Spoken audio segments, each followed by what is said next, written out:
Another thing that I forgot to mention with the arrest story is that one time um, he was in the driveway banging a baseball bat on the driveway saying batters up. And I had my backpack on, my laptop being carried in a laptop case, and I had my Sonora leopard boa in my sleeve of my sweatshirt trying to keep it warm because it was wintertime.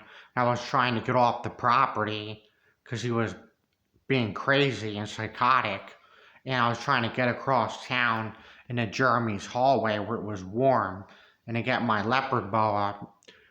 I was using the heat from my body heat between my arm and my sweatshirt, had my leopard boa in my sleeve as he chased me out of the house and starts banging the baseball bat on the driveway saying batters up. That's another thing that was happening, another incident.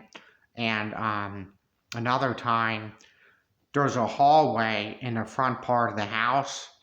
It was snowing outside. He chased me down the hallway with the baseball bat, and I had to literally like push out of the front door, like break the door and push the door open and jump out into the snow off the front steps because he was chasing me down the main hallway in the front part of the house with the baseball bat.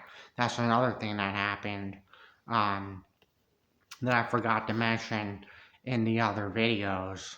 Um, but there was a few more incidents. He was chasing me around the side of the house. I grabbed my laptop case because if I would have left it there, he would have started smashing my laptop case. That was before he broke the laptop. I was sitting on the side of the house because I didn't want to be inside the house, and he ran across the side of the house with a baseball bat and chased me with it. That was another incident. And the neighbors saw this happening. The neighbors next door that breed the dogs, they saw him doing this, and I don't know why anybody wasn't calling the cops. But after I put up with all of this, I ended up defending myself one day, kicking him one time. I get locked up. The cops didn't put my side of the story down in the police report. They didn't say his father was chasing him with a bat, his father was smashing his property. They didn't put any of that in the police report. And they exaggerated his side of the story and put that down on the police report, whereas his side of the story was a complete lie. So it said I went into his room and I was beating him with a board. It never happened.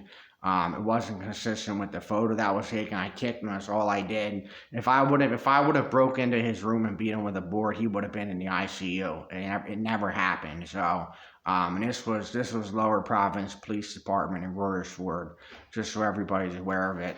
But that's what was happening at the house, and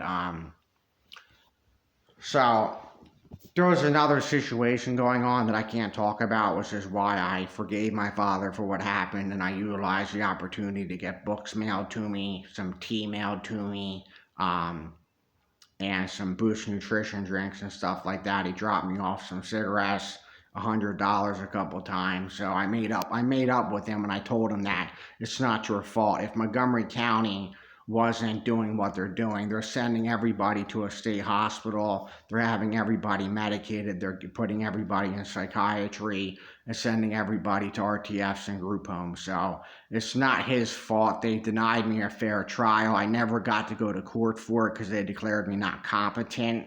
I read like 25 chapter books. Anybody that's smart enough to read that many books doesn't belong in a mental institution. So I read, I educated myself. I got about another 30 books on my bookshelf that I still haven't read yet, that I'm working on reading. But it's complete fraud in Montgomery County, and they're doing this to 1 million people. It's a complete violation of human rights.